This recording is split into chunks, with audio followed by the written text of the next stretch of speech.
Zaman Muhyiddin PDF dulu berapa banyak dia buat?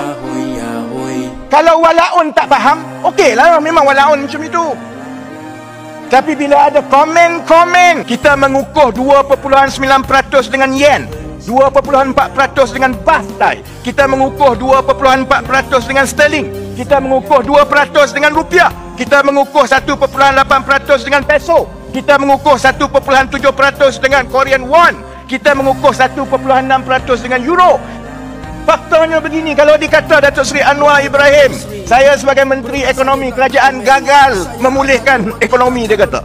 Sebab tu saya tanya Muhyiddin dalam parlimen, dia tak boleh jawab. Faktanya begini, pertama, ekonomi politik negara ni stabil. Datuk Seri Anwar dah menyelesaikan sebahagian daripada masalah paling utama negara sebelum ini. Bukan saja dalam kerajaan stabil, sebelum itu kucak-kacir Malaysia ni 5 tahun. Dalam parti yang jadi tonggak kerajaan, dalam keadilan, kita tidak pernah lebih stabil daripada yang kita ada sekarang. Sebabnya kita tak ada Hamzah Zainuddin dengan tak ada Azmin Ali dalam parti. Kalau ada Hamzah Zainuddin, Azmin Ali kat parti mana-mana, hebat macam mana pun tak stabil lagi. Kita dah kena dulu.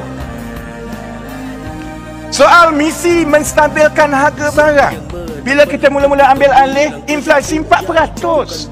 Sekarang tak sampai setahun, Oktober 1.8%. Itu yang saya duk tanya, ikut mananya kamu kata harga barang naik? Inflasi makin turun, paling rendah. Paling kurang, kalaupun tak nak sokong yang komen itu, jawablah bab ini. Kalau kamu kata ekonomi tak baik semua, kamu jawab ni macam mana dalam keadaan inflasi 1.8%. Kamu kan ada PhD. Yalah, tapi Mas Sudah pun ada PhD juga, ya tak? Oh, sudah. Misi untuk mencipta naratif pertumbuhan ekonomi negara supaya kita boleh menarik pelabur dan menggalakkan pertumbuhan ekonomi. Datuk Seri Anwar lancarkan ekonomi madani. Kita lancarkan pelan peralihan tenaga. Kita ada pelan industri yang baru. Kita ada kajian separuh penggal. Kita ada belanjawan. Zaman Muhyiddin PDF dulu berapa banyak dia buat? Paling kurang bila penganalisa nak komen, ujuklah, bandingkanlah, biarlah dia berasaskan kepada fakta. Misi kita untuk mengurangkan hutang kerajaan dan mengukuhkan kedudukan kewangan negara.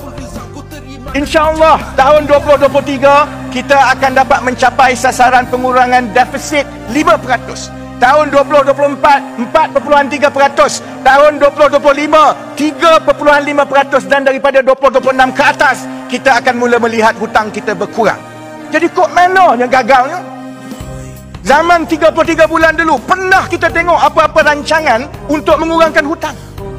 Jadi yang duk komen ni, komentar ni, kalau pun nak komen, tengoklah yang itu dulu. Dan yang terakhir sekali dari segi datanya, pertumbuhan ekonomi tidak pernah berlaku. Saya ingat sejak tahun sebelum 2018 pun lagi ada pertumbuhan dari satu suku ke satu suku secara berterusan. Ini kali pertama dalam sejak beberapa tahun yang lampau. Suku pertama tahun ini berbanding suku keempat tahun lepas naik 0.9%. Suku kedua berbanding suku pertama naik 1.5%. Suku ketiga, saya sebenarnya dah pucat dah suku ketiga. Habislah ni, macam mana ni tak naik. Suku ketiga naik lagi 2.6%. Dan berdasarkan keadaan sekarang, insya-Allah kita akan dapat melepasi sasaran pertumbuhan kita. Ini berlaku dalam keadaan seluruh ekonomi dunia sekarang ini tengah lembab. Muhyiddin tak jawab. Penganalisa ekonomi tak jawab. Kalau walaun tak faham, okey lah, memang walaun macam itu. Tapi bila ada komen-komen yang konon datang daripada cerdik pandai, daripada media, tapi dia tak tunjukkan data dan perspektif yang betul. Sebab itu hari ini saya nak jawab secara politik, saudara-saudara. Baik dia lagi ni nak cerita pasal ringgit Sebab dia akan kata, yang itu tu tak penting, sebab ringgit kita jatuh.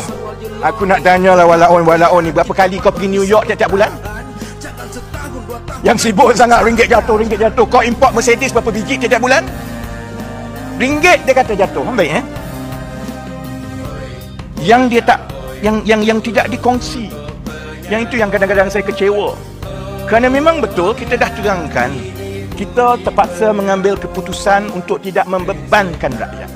Kabinet bersetuju dengan pandangan Bank Negara bahawa dikekalkan kadar faedah itu kerana walaupun itu ada kesan kepada nilai ringgit, tetapi ia akan terus mengembangkan ekonomi negara. Tapi sebenarnya kalau kita tengok daripada akhir Jun 2023 ke akhir September 2023, yang ini yang saya nak tanya, ni termasuklah perwakilan.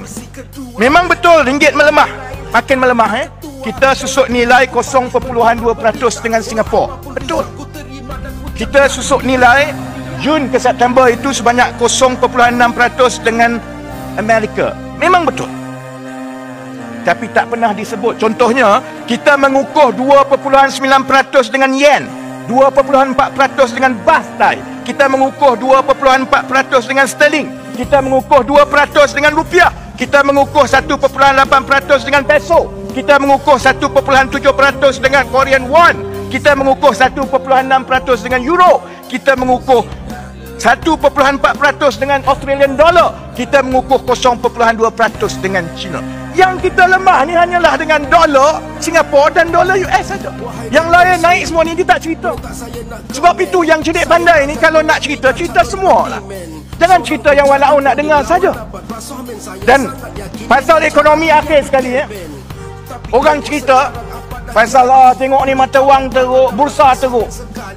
Dia tak tengok sebenarnya daripada prestasi akhir Jun kepada akhir September 2023, pasaran bursa Kuala Lumpur adalah antara yang terbaik bila dibandingkan dengan pasaran-pasaran bursa dunia, seluruh dunia.